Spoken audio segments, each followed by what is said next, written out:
Everybody listen to We're Not Wizards. Because we are the best. And we're not wizards. No matter what anybody says. Goodbye.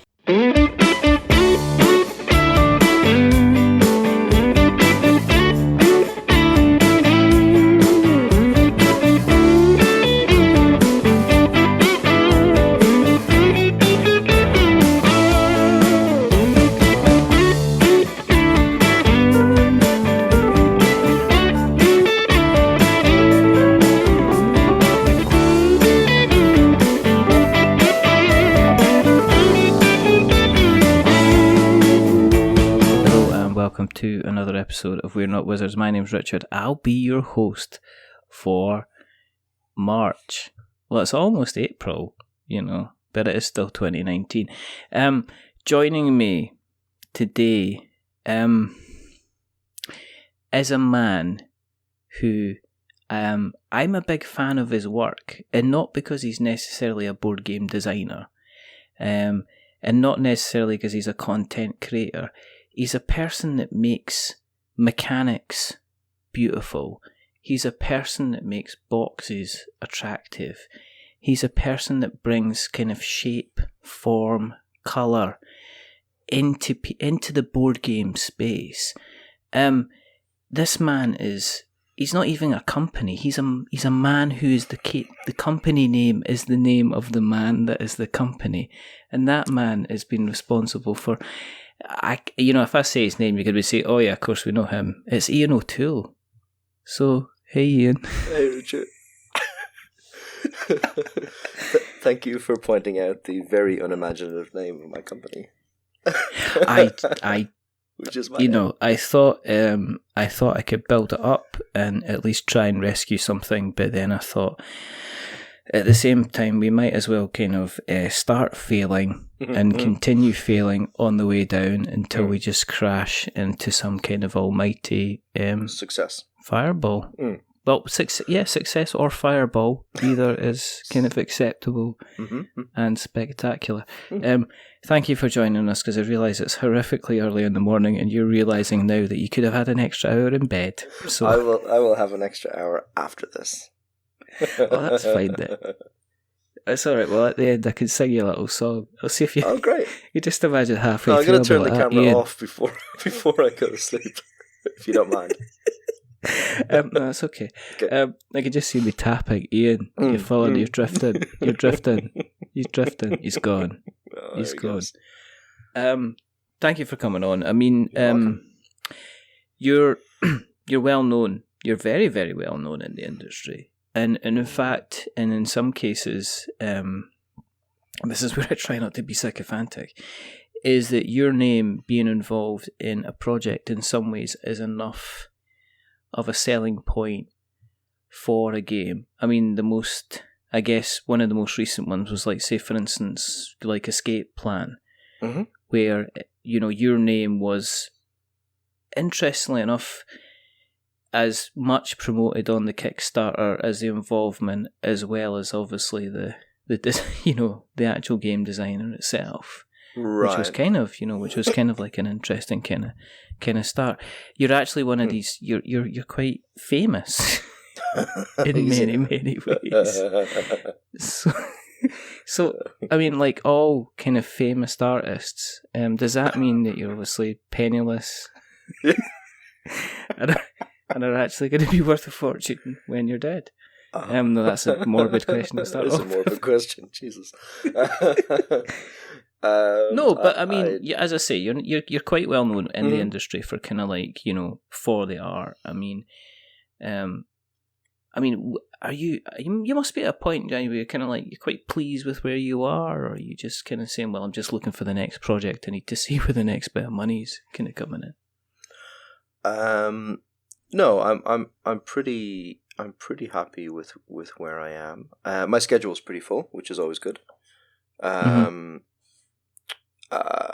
Yeah, it's good. I mean, I don't know. I can't speak to how many other it's a very strange thing because I live in Perth in Australia, which is out in the middle of nowhere, and there's nobody around. I mean, there's actually quite a few gamers here, but in general, I don't have that much contact with the outside world besides when I go to Essen every year, and besides things like this every once in a while. So I don't really have a sense of that. Besides Twitter, I guess. But I always find that that's a bit misleading because, the people who like and respond to my tweets and stuff are the people who follow me anyway. So it's a little bit, it's an echo chamber, right? Yeah. Yeah. It can sometimes be a bit of a pat on the back. Yes. And then you can think you're kind of like, and it's a strange. But then outside the sphere, I mean, in terms of, let's dial it back a bit. In terms of obviously where you are now compared to where you were at the beginning.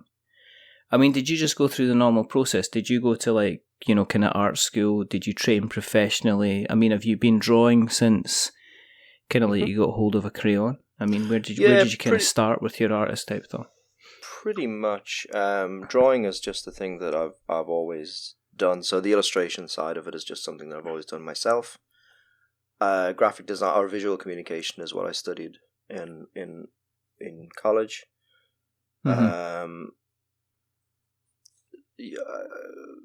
Yeah, and then I've always worked as a graphic designer, and when I could fold in illustration, I tried to do it because I enjoyed that as well. So, and that's been on and off, throughout. Some jobs I wouldn't really get to use it at all. Some jobs I got to use it a lot. So yeah, it's always been something visual. I don't really have anything else that I can do. I don't have a fallback plan. Did you find but I mean, there's obviously a certain amount of creativity. You can't just give somebody like a box of crayons or a box of pencils, give them 15 hours and then they become really kind of good at art. I mean, you have like a kind of a natural talent. And did you find that you were, I mean, when you were starting to go down the kind of the professional route, did you find yourself kind of naturally going towards a certain style, or have you had to adopt kind of different styles in order to get yourself the work? I have always worked in different styles, but it hasn't really been in an attempt to get work. It's kind of just the way I've always done things. If I tried to adopt a particular style at any stage, it was mainly probably because I was just trying to ape something that I really liked. So comic book artists and things like that. So I developed, I guess, I picked up all these different influences of things that I liked. And I always, if I really like something, I have this tendency to try and become part of it, right? Which board games is a testament to that. Yeah, okay. Okay. So, a similar thing with comic books, where I'll really like and enjoy comic books, and then I'll kind of think, well, I never actually became part of that, but then I'll think, I should try and create something in this sphere.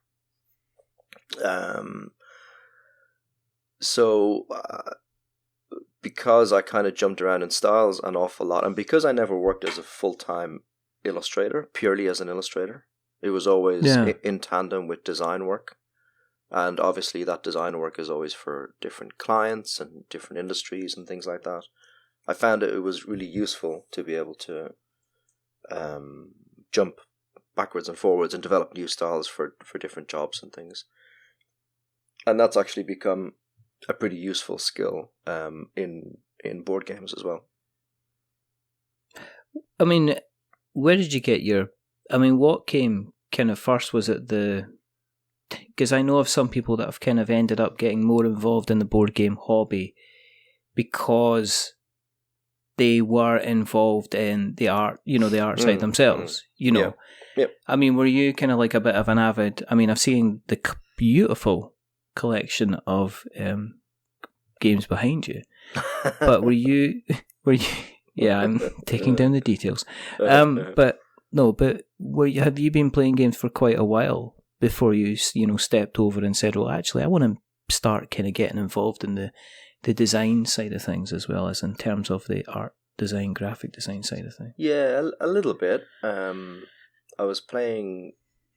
I mean, I've as when I was a kid, I played role playing games and stuff like that. And then I took a long break where I just played video games really through sort of probably my teens and into my 20s, and maybe a little later even. Are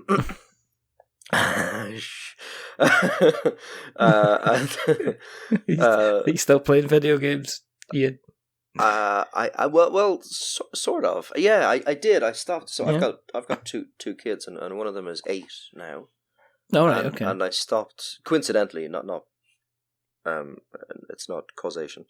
I stopped around about the time that she was born, which is also around about the time that I was playing a lot more board games. I've actually this Christmas I've recently just gotten very slightly back into video games, but not really. I haven't really fallen in the deep end. I've just dipped my toe a little bit. So yeah, no, I was a board gamer before. Certainly, yeah. I went hobbyist first, and then can I dip into this professionally later? I mean, what was the first game that you did? The very first game that I did was... Oh, I can't find it. It was called Mage Tower. Mage Tower. Okay. And I didn't do the whole thing. I just did a card template, basically. And was that like the graphic design stuff yes. At that time? Yeah, the game used public domain artwork. It was a Kickstarter, back when Kickstarters were small and quaint. Yes. It was it's like a tower defense card game. It's in a little box. All right. Okay. So okay. I literally just did a Photoshop template, and that was that. The first full game that I did was Fool's Gold, which is designed by Joshua Balvin, and I think Passport Studios they did publish it. I don't know if it's still available, to be honest. But that's a Gold Rush type of thing. Yeah, so that was the first full one, and it was the first time that I kind of realized that it was a good fit for me, for sort of the mixture of illustration and graphic design skills. That yeah, maybe I could do more of it. Is it a lifestyle thing as well? I mean, you mentioned obviously that you work from home and that you're kind of lonely, and we can chat whenever you want, and Did I say that? I'm fine with that. Obviously there is the time difference, but I'm sure any kind of friendship can work if you kind of break down the barriers. So we can see how it goes. But no, I mean, in all seriousness, is that with you're given the project, you're said, okay, here's the brief, go away, come back with what your thoughts are, what the designs are. I take it sometimes the clients were kind of like, no, it has to be X, Y, Z, and other times it was just a case of, you can kind of come back with like 4 or 5 ideas and we can kind of work around that and see which one is our favourite. Sort of. I tend not to submit multiple ideas. I don't really like doing that because I don't know. In my experience, it tends to be a little bit of a waste of time. And if you have, I'd much rather develop a strong idea and then put my weight behind that, as opposed to say, here are some things I feel ambivalent about, or and maybe it's just that I can't come up with 3 or 4 ideas that I feel good about. I've only got one in me,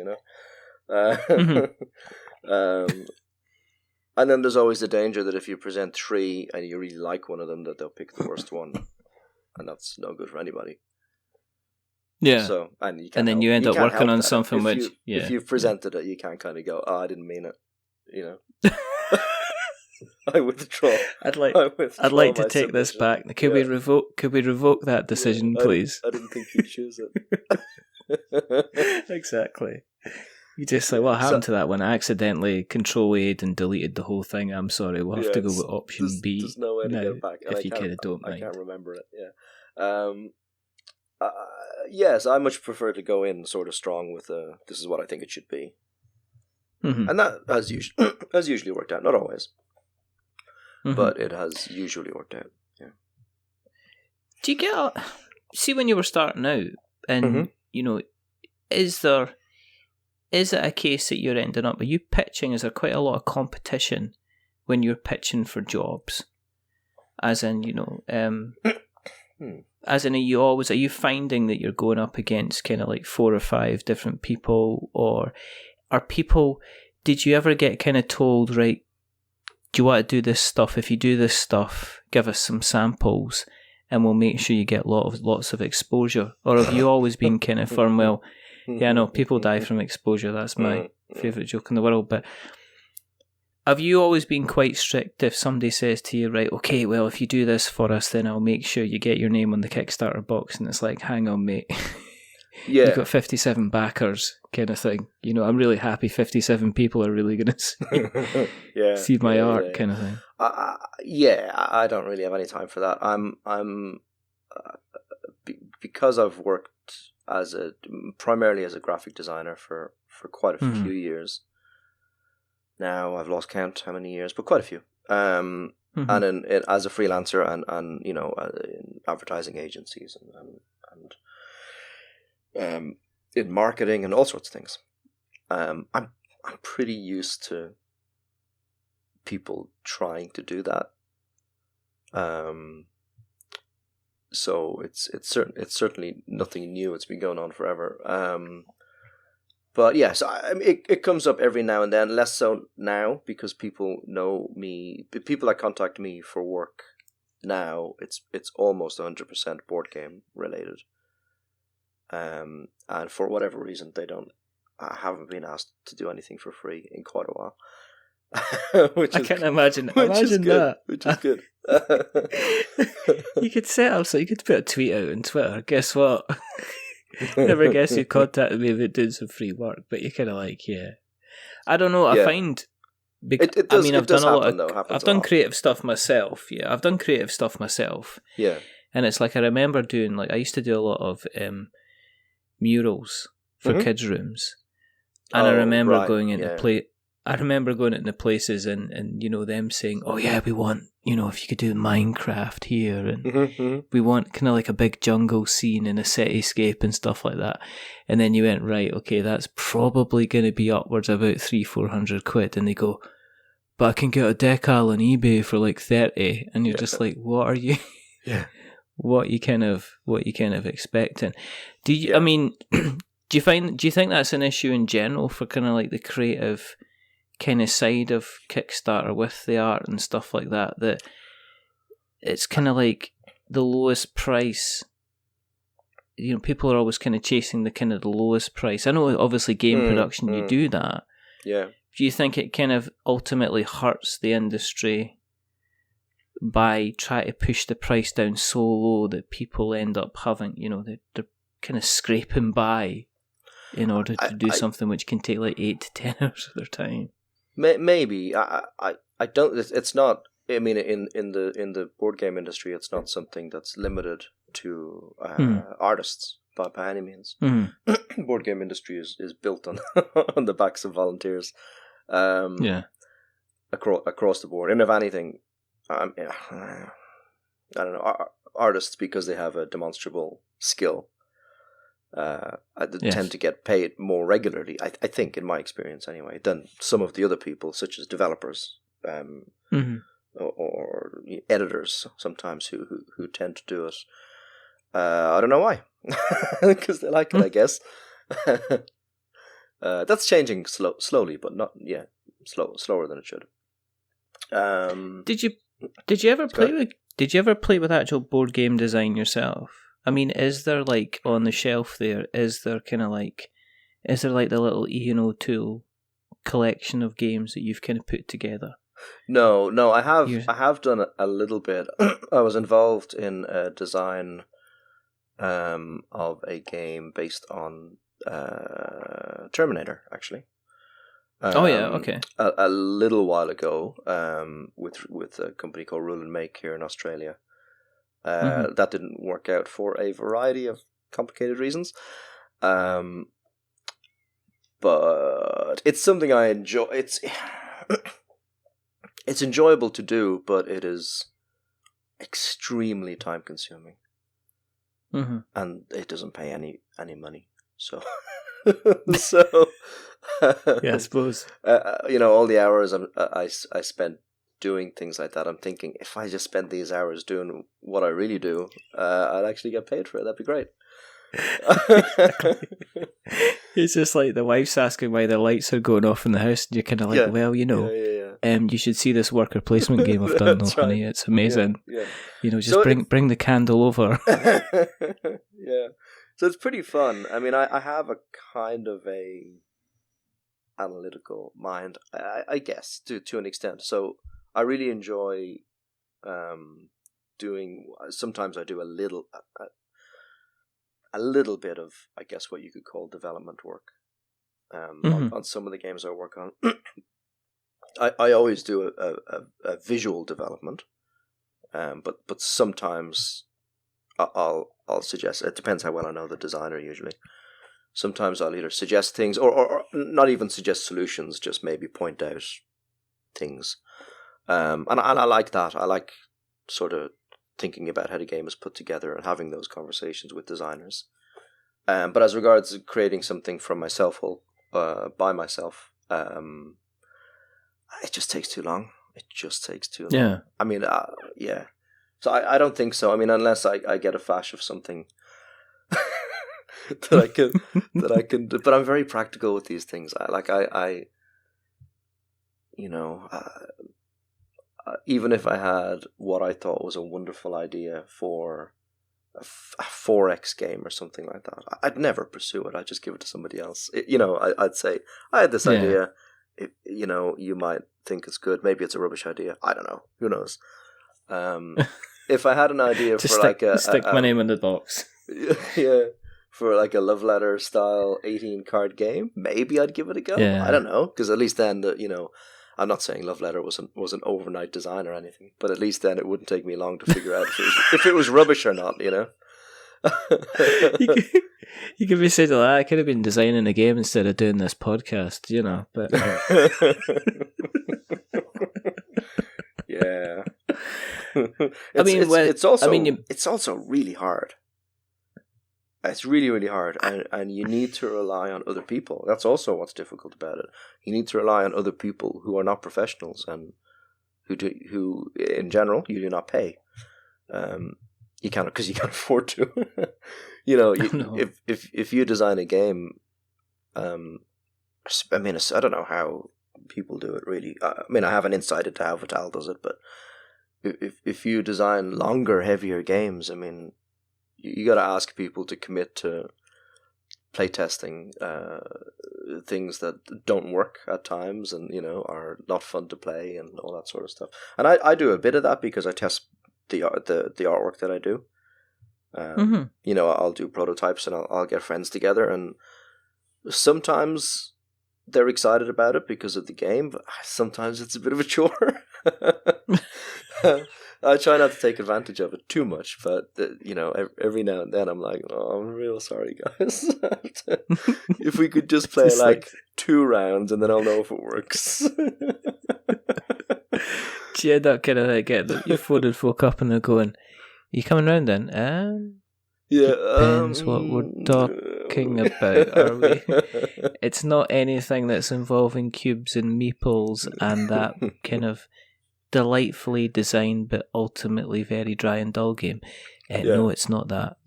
Are you sure? Because we're doing FaceTime just now and I can see it on the table behind you. No, it's definitely not that. I'm just about to burn that one.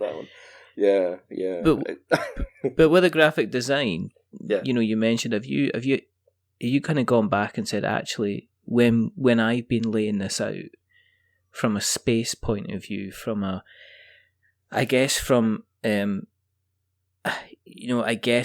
kind of the layout point of view, it actually makes more sense to have these things up here, just all from the me time. being a visual kind of guy and saying the kind of the natural flow of the game, that I know you want it up there from a theme point of view, but from a practical point of view, me kind of laying it out and making sure that everything kind of fits together, it actually makes more sense to put it kind of XYZ, yeah. Yeah, all the time. That wouldn't be a that's kind of the norm, really. That's a sort of early visual development stage. So I'll usually play their prototype, and then I'll scribble all over it with Sharpies, put big X's through things and question marks. Why? Do you have a special red marker then as well? No, I don't. No. That's not a no. No, it's not a no. But a big stamp, rejected stamp. Exactly. It's a really important. It's actually a really fun part of what I do as well, because it's a puzzle solving aspect to it that I really like, and it ties into the sort of ergonomic way that a game works, but also often it's to do with theme as well. To be honest, it's looking at it and going, I think I can sell this more if I shift this around, or this thing is, maybe it's a track and maybe there's a more thematic way to do that, or maybe it's not a track and it should be a track because it's really fiddly, stuff like that. Is always really interesting to me, and it's early on when you're asking more sweeping questions, I guess, about the project, and you don't have to deal with the practicalities of your decisions until later. It's a fun. So that's when I was talking earlier about the sort of visual development style. That's what that is. Yeah. That's playing it and saying, we could move this over here. That could be twice as big, and these should be counters instead of cards, or whatever. We can tuck these under here, and then you don't have to worry about seeing them anymore. All that sort of stuff. Just how physically the game moves around. It's almost a product design. Oh, sort of. Some of it's almost a product design. Do you have to be mindful then of potential costing implications then for the changes that you could be making as well? Because obviously you mentioned kind of like, well, this could be, this could be counters instead of cards, or this could be this instead of that. And then obviously, if I'm changing counters to cards is potentially saving somebody money, whereas the other way around, you could be looking at kind of like, well, I've got to. It's a time scale thing, because obviously it can take slightly longer to actually get wooden components kind of put together than it can just kind of running over the print kind of thing. It's not just a case where I just go off and make my own decisions. Have you got a red pen, Ian? You have, haven't you? I don't have. No, I can't see I cannot see a red pen. I have a big black Sharpie. That's because it's in your jacket. Don't lie. Come on. I don't own You're a with jacket. friends here. I've lost my train of thought now. I know that's because it's my fault, because I keep trying to make out you're some kind of like angry kind of primary school teacher just going right in at the bottom, see me after class. Let's try harder, No, costings for games. Costs, if you're making implementations and changes and stuff like that. Yeah, so what'll happen is I'll play the prototype and I'll make suggestions, and sometimes I'll just lay out a boxes and circles version of what I think it should be. No real design or artwork or anything. Just sort of, this goes here, that goes there. This should be a thing. That shouldn't be a thing. And I'll send that to the publisher or to the designer and say, this is broadly what I think will work, because also there may be something that I don't realize because I'm only playing the game once. It could be that I'm playing it with 2 players, and maybe with 4 players what I'm suggesting really doesn't work. Or maybe they're planning an expansion down the line, which they haven't told me about yet, and it needs to slot in where I've put a big pile of cards. I don't know. Exactly. So that there may be things that I haven't realized, and I mean it's also possible that I just got something wrong as well. Like we played something wrong, which does happen every now and then, because rules are often pretty rough when I get them. So it's always going back to the publisher and saying, this is what I'm thinking. Does this work? And it's most of a lot of the time the changes that I'll make at that point they're to do with the flow of the game and how to try and get people to understand it. But they're also to do with, are there any simple ways that we can cut down on setup time, or just reduce components often? Do we need all these chits? Is there just a more efficient way to do it? And just stuff like that. Yeah. Do you have to take into account kind of like accessibility? Because I know that a lot of times, people are talking about, and I know you say dropped into the video game scene again, but it seems to be certain games, like let's say the Destiny games, have actively kind of taken into account kind of various kind of colour blindness and allowed you to kind of insert filters. On the board game thing, have you also got to take into account sometimes, the accessibility of the colour schemes that you're selecting, the symbols for, and things like that as you go through the design process? Yeah, certainly colour blindness is a big concern. That's something that we test all our colours with, simulators and stuff like that. That's the main one when it comes to accessibility. Just either hints for colour blindness or just making sure that the colours are properly colourblind friendly. Sometimes that's not always possible because there are 20 colours in the game sometimes. Yes. And there's only so much you can do. In which case you got to try and find other indicators, or at least try and group the colours.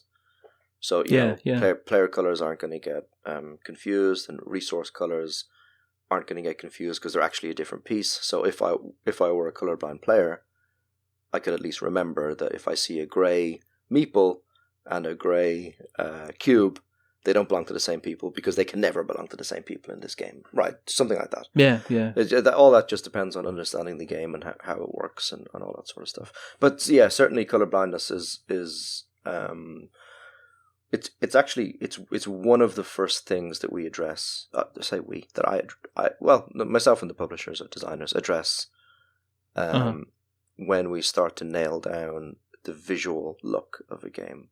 So I usually nail down the player colors and resource colors before I do anything else.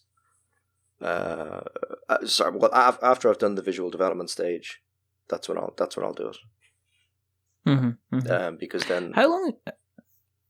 How long does a process like that take then? I mean, is it a couple of weeks? Is it a couple of months? Does it depend on the project? Because it sounds like you're doing a hell of a lot. I mean, it depends. I was thinking you were opening up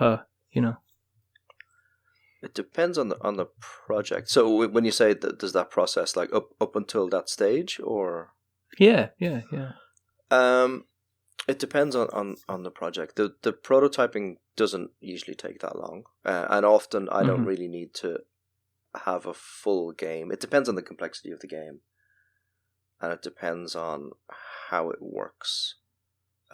So I will create or be sent a prototype, and then I'll put it on the table and go through the rules and move things around. And sometimes that's enough for me. Sometimes it's enough for me to just solo it for like 3 rounds and pretend I'm 3 different people, and that's fine. Just so I can see how everything works, right? And it's not even playing the game. It's just saying, okay, player 1's going to do action 1 to see how it works. Player 2 is going to do action 2 to see how it works.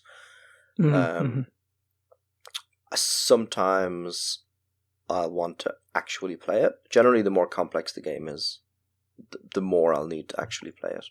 Because there's bound to be things that I just don't understand. Or will become apparent, during a full game.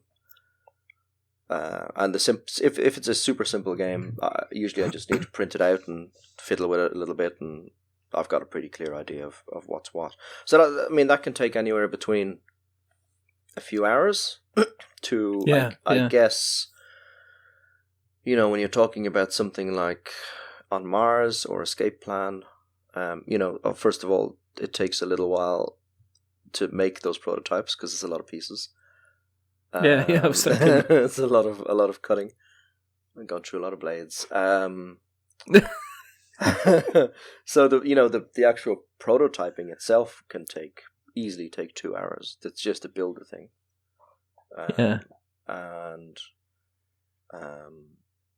And then to play it takes 3 hours. So I mean, talking about choosing colors and stuff like that, usually doesn't take that long, because again, your options become pretty limited pretty quick.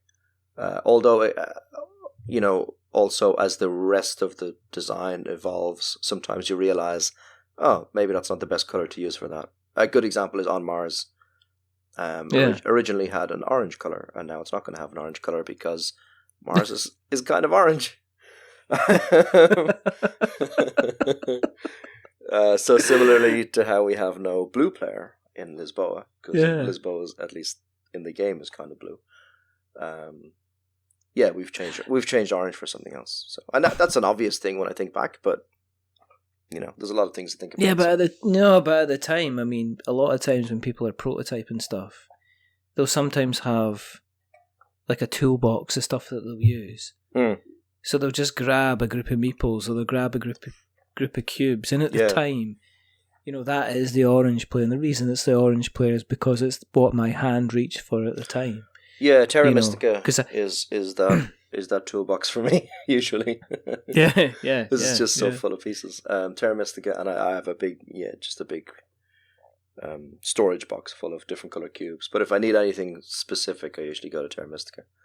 Lots of colors, lots of different shapes. Poor game never gets played. It's very useful though. I'll never sell it, I tell you what. Yeah, no, exactly. It's like, is it a good game to play? It's like, I have no idea, actually, to be perfectly honest, but the cubes in it are delicious. Yeah. You mentioned Lisboa. We have to talk about Lisboa, because, Lisboa and the colour scheme, and it's glorious to look at. But when you were going through the process of actually kind of putting everything together, at any point did you ever think, oh, I wish I hadn't made it so complicated? Or, I mean, because it... Yeah, sure. Because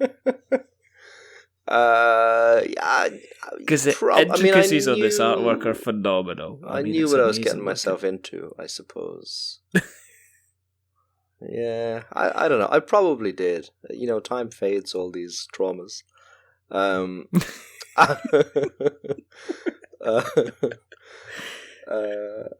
don't know. We when we set out and we said, right, this is the style that we're going to go for. When you look at the style, it's never not intricate. So I guess that was just the sort of, right, all right, here we go.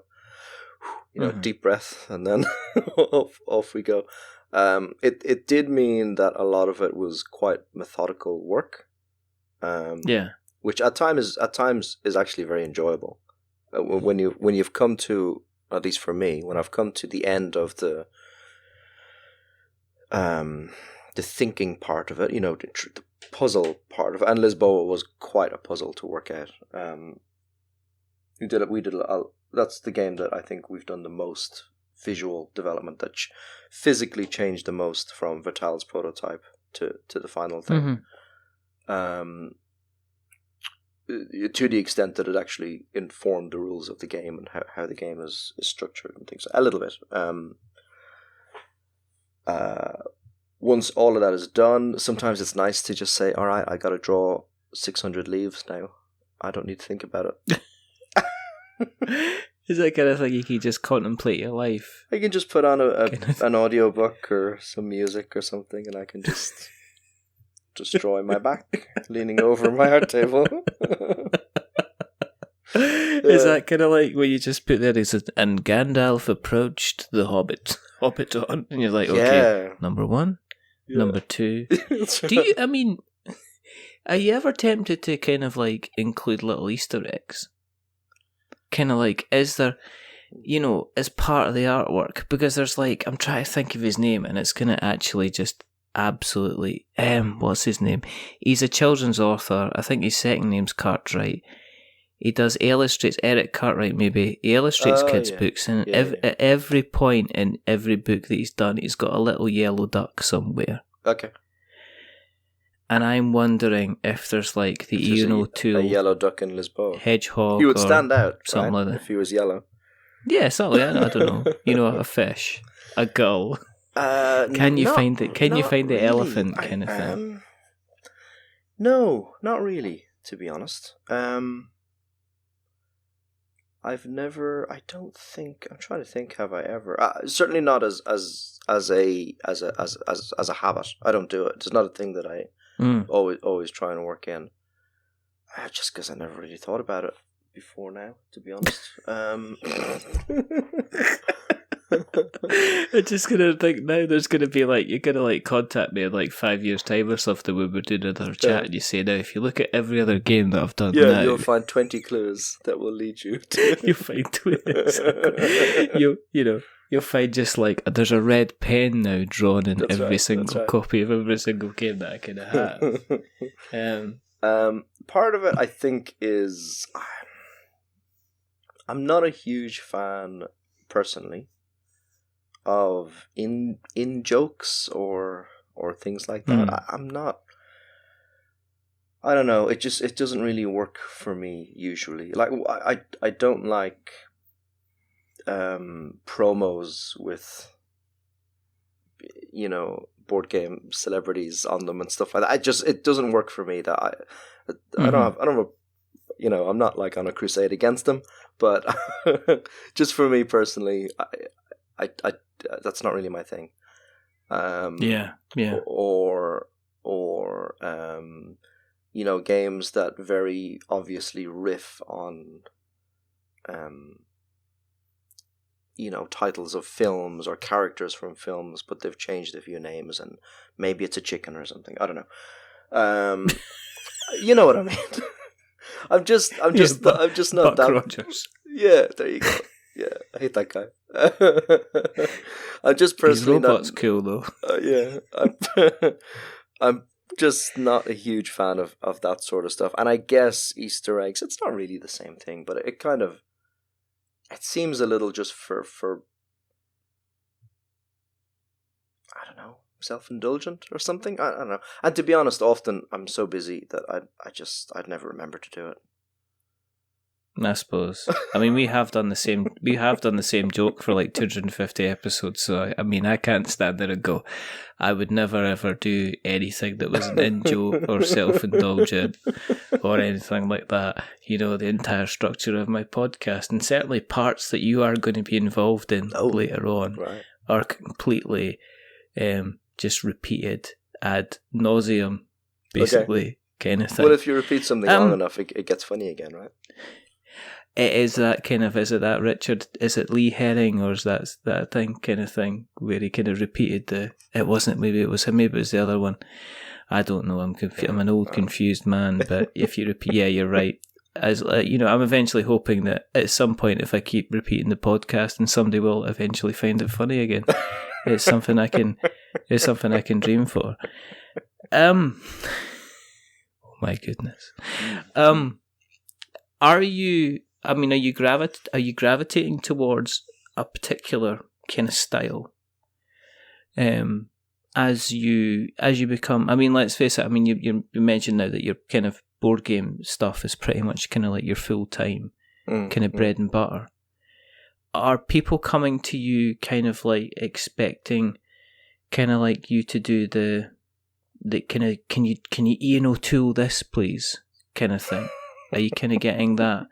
Are they looking at kind of like Escape Plan? Are they looking at Lisboa and say, we'd love you to work on this? And he's like, have you got a brief? And it's like, no, if you just do something that you did in Hand of Fate 2, please. Or, or if you just do something that you did in Lisboa. Do you kind of get kind of people looking, kind of, instead of people saying a brief and do this, they're actually looking for more of your input as your kind of your influence as an artist, kind of grows. Yeah, I guess so. I haven't had anyone ask, at least that I can call to mind, ask to do the same thing again.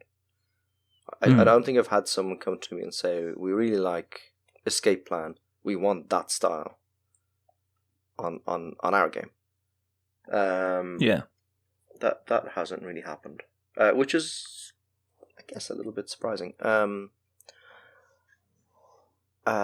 Yeah. Usually, I think people approach me because they know what my approach is, or maybe not. Maybe they just have seen what I've done. But they definitely seem to have at least an understanding that it won't look particularly like any of the other games. Like, you know, the illustrations won't be the same style. Which is a little bit of a tricky thing, because I can't tell them what it'll look like sometimes until it's done, because I don't know what they're going to look like until they're done. Sometimes, often actually. So, you know, I can't. So really what say. you do? I'm just making it up as I go along. I'm just making it up as I go along. Yeah, pretty much. That's fine. Yeah, no, that's fine for me. Yes, I think most people seem happy for me to direct myself a little bit. I mean, sometimes there's an actual art director involved, but usually there's a level of trust at this stage. You know, for me to go off and come back with something and make recommendations and things like that. Is there any games that you would have loved to have got your hands on that you've seen kind of other people work on? Obviously, with the greatest of respect, you're not saying that they're rubbish, but obviously we'll take you answering this question to say that whoever you want to replace did do a bad job. Mm-hmm. But is there any games that you wish you kind of had got your hands on in terms of, you know, designing it? Anything that you would kind of like, I'd love to have had a shot at this, or even games that you see just now, which you would say, I'd love to kind of put my own particular spin or my own particular kind of twist on. Yeah, there's a few. I don't know how much I should say about some. Oh. You can't say that. You can't. Oh yeah, there's a few. You know, here's a bag of monies that I'm not going to give you. Right. I mean, I've said before that I would like to work on Castles of Burgundy. Yeah. And again, I've also said that it's not necessarily because I think what they've done is unsuccessful. I just think there's a more interesting way to lay it out and portray it. But that's not going to happen. I mean, there actually aren't. It's a difficult one, isn't it? Actually, aren't that many really. I mean, there are games that I play and I feel ambivalent about how they look. Sure, but that doesn't make me go, "I wish I had done this." It kind of makes me go, "I wish this game looked a bit more interesting," or, you know, it's not necessarily I want to fix everything. Nor am I arrogant enough to think that, you know, I could fix everything. I think in some ways knowing what the process is often like, it often, just to some degree, makes me a bit more understanding sometimes. Yeah, where I can kind of go, I understand what it's wrong, like they did it wrong, but I understand why it ended up like that, and I kind of sometimes I kind of sympathize, I kind of get it. I don't know. I mean, I don't know. No, I don't know. Yeah, I'm struggling with this. So you can see it just like going to go like, I'm going to say something.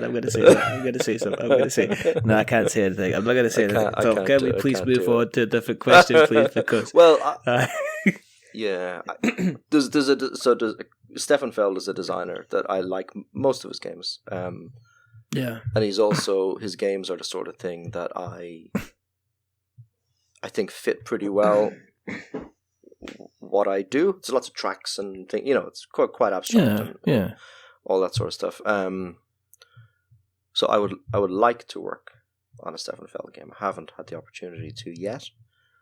And there's been a few that have come out where I've gone, I think I could have done something a bit better than that.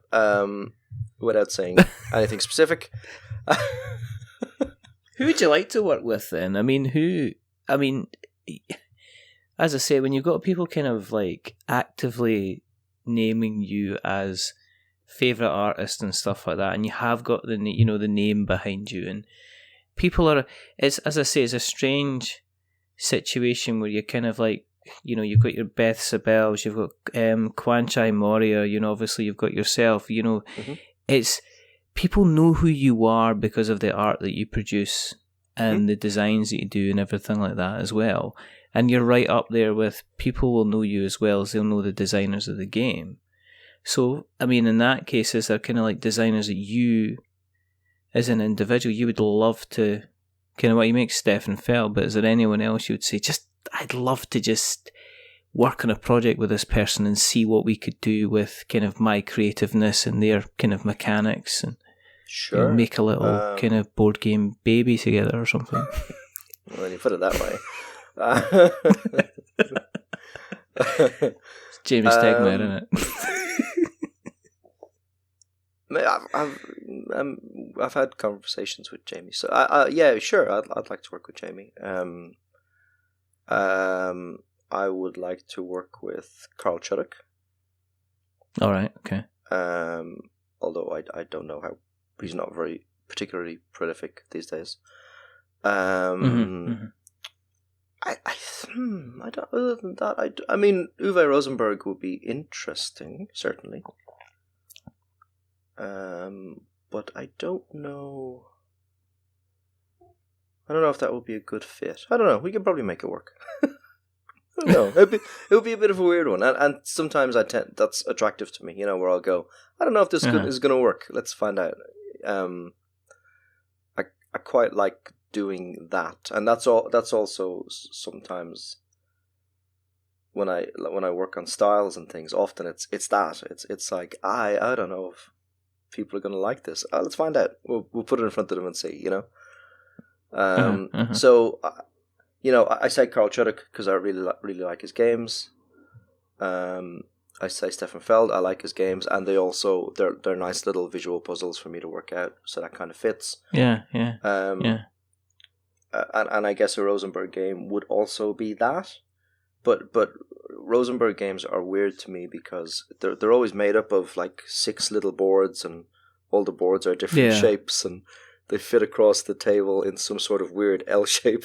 It's always very bizarre, and every time I set one up, I'm like, "How? There must be an easier way to do this." And maybe there isn't. I don't know. But you can imagine you say, "Well, could you want to do it this way?" And it's just saying, "Go, leave, do not come back." Dismissed. Yeah. So I think that would be interesting, just to try and work through that sort of exercise of figuring out that puzzle. Does this need to be a big long thing that hangs off the table, and all that sort of stuff. Do you think people always talk about kind of like the Kickstarter bubble bursting, and all of a sudden the entire board game industry is going to disappear in a puff of smoke? Do you think that's like, I mean, as somebody who is probably a little bit more knowledgeable on the inside from probably the amount of traffic in terms of inquiries and stuff that's going on, in terms of just Kickstarter itself, is art becoming really, really popular? No, sorry, not popular. Really, really necessary for Kickstarter, for even games to kind of get funded?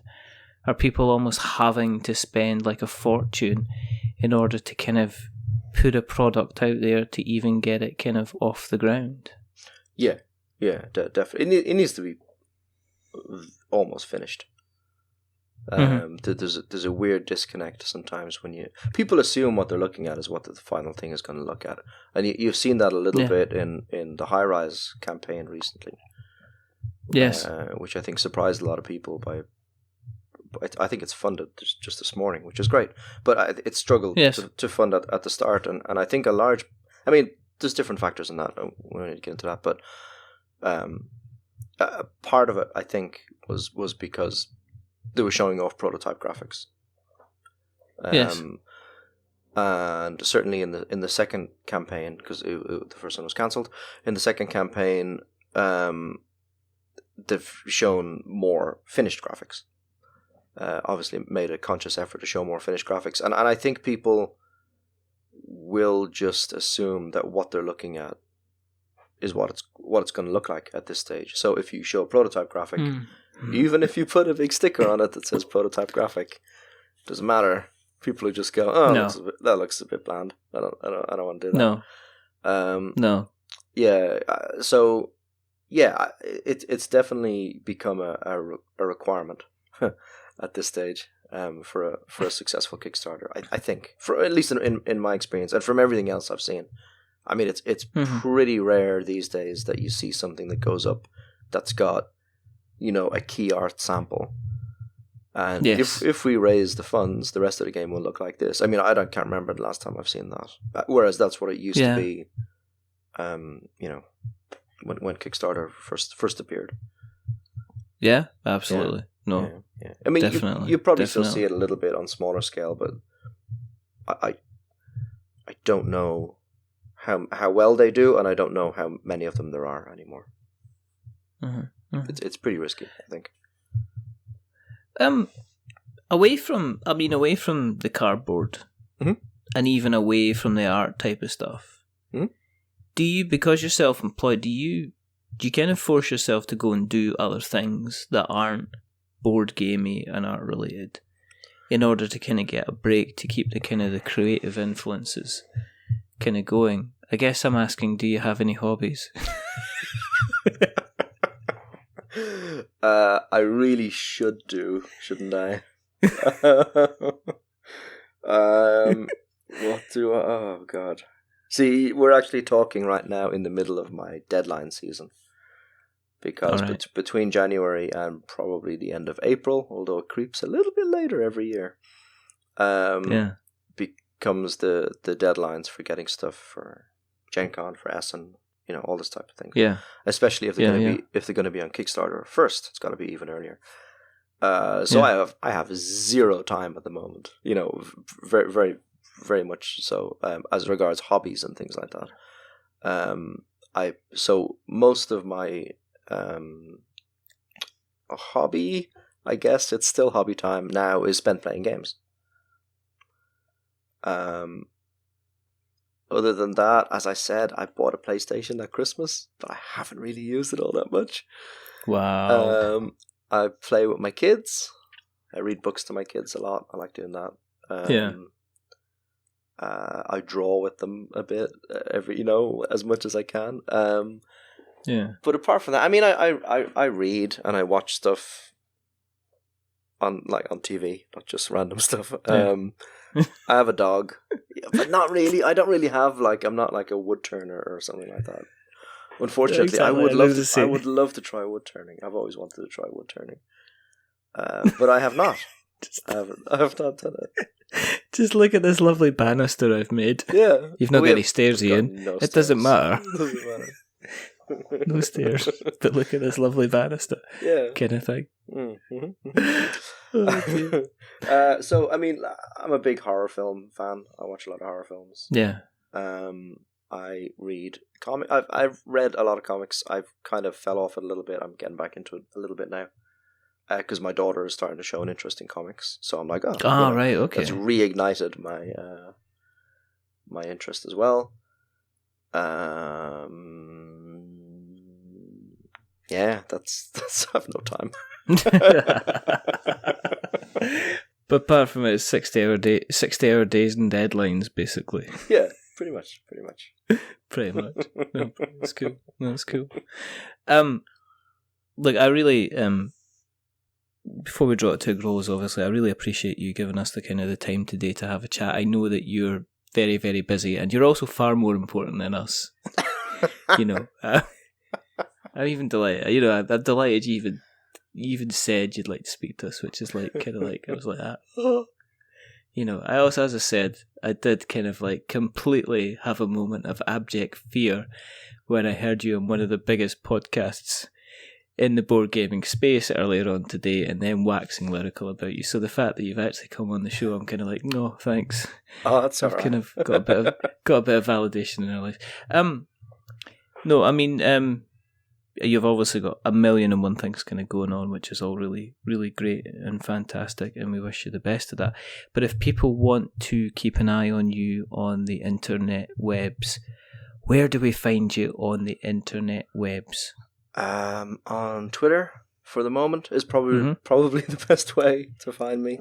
I'm at Ian O'Toole Tweets there. Okay. Yeah, I'm not very active anywhere else. I don't have time. Okay. Website or anything? Oh yeah, I have a website. Oh, Jesus, but it's very out of date. It's ianotoole.com. It's very out of date. I need an assistant. I really need an assistant. Just need a graphic designer or something. Yeah. Dear. Yeah. It's there, but it is there. Yeah. It is there. Mm-hmm. It is a thing that exists, but it's about a year as Ian old. said, It's there. There you go. Yeah. Get on the Twitter. Just don't visit the news section. Oh, okay. Let's go into the news section. No, don't do that. What's he been? What have I been up to in 2015? Exactly. Happy New Year to everybody in 2014. Mm-hmm. Oh, it does actually say that. So it's I'm only joking. It was something about the Millennium Bug, I think. I don't know. Really? Yeah, it's been a while. Oh my goodness, I can't. There's like kind of things. Let's just not go there. No. If you want to keep an eye on what we're up to, you can go to the internet webs and you can search for We're Not Wizards, and you'll find us on Twitter, and you'll find us on Facebook, and you'll find us on our website, which is we'renotwizards.com. You'll find us on our blog, which is we'renotwizards.blogspot.com. You'll find us on all those things like Instagram, because we do pictures, and I'm on YouTube, Instagram. because we do. Oh, there you go. And we do. And we do bad videos. Remember, Ian's on Instagram as well. And as we go through other places, there's a potential that Ian might be on them too. So No, just that's it. Is that it? That's it. Yeah, I'm pretty sure. You finished. Mm. Okay. And and you can find us on various different podcast catchers such as Stitcher and Speaker and Acast and Spotify and Podknife, and most places with the word cast, and most of the places with the word pod in them, you know. If you like what you've listened to tonight, there's a couple of things you can do to help us. First thing is tell somebody. You know, just go, oh, I listened to this podcast last night, it was alright. Or, you know, and then tell them, and that'd be lovely. The other thing you can do is you can go to Apple Podcasts and you can drop us a subscription. Or you can drop us a rating or a review. If you are going to be giving us a rating or a review, don't give us 10 stars, because it makes us big-headed. But don't give us 1 star, because it makes us cry. And I'm getting older, and I'm a really ugly crier. In fact, if I said to Ian, draw us a picture of me looking good while I'm crying, he'd be like, ah, don't be so stupid, I can't do that. You going to pay me? You know, exactly. That's the first thing you'd say. How much? Give us a 5, because it's in the middle, and it's average, and we're decidedly average. But the person who's not been average tonight is rather wonderful. They're rather fantastic. They're rather, can you just let me go back to bed, please, for goodness sake, Mr. Ian O'Toole. It's like the opposite sides, because I'm just about to go to bed and he's just about to go to bed. Yeah. Obviously on opposite sides of the world, you know. But you know. But there's only 2 more things to do. The first thing is to remember that we are many things, but we're not wizards. Are we wizards, Ian? No. No. Good. No. That was a bit doubtful, but we'll let you go. Is it a are you now or have you ever been situation? I don't really, you know, I'm just accepting first answers here, so that's fine. No. If I find out later on you were some kind of wizard, then, you know. Okay. It's okay. I've still got to edit this thing, remember, that's all I'm going to say. The second thing is to say goodbye. So it's a goodbye from rather wonderful, the rather fantastic, the rather very, very talented Mr. Ian O'Toole. Say goodbye, Ian. Goodbye. And it's a goodbye from me. Remember, stay safe. Roll sixes. And, you know, he's got a Twitter. He's got a website, but don't look at the news section. He might have an Instagram. Who knows? Yeah. But until the next time, goodbye. Bye.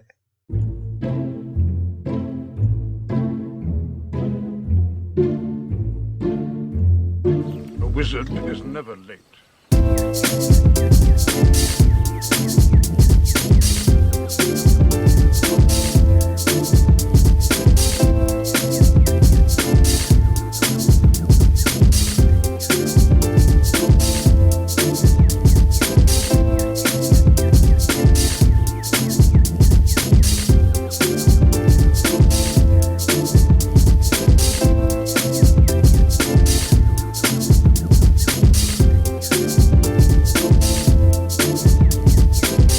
Nor is he early. He arrives precisely when he means to.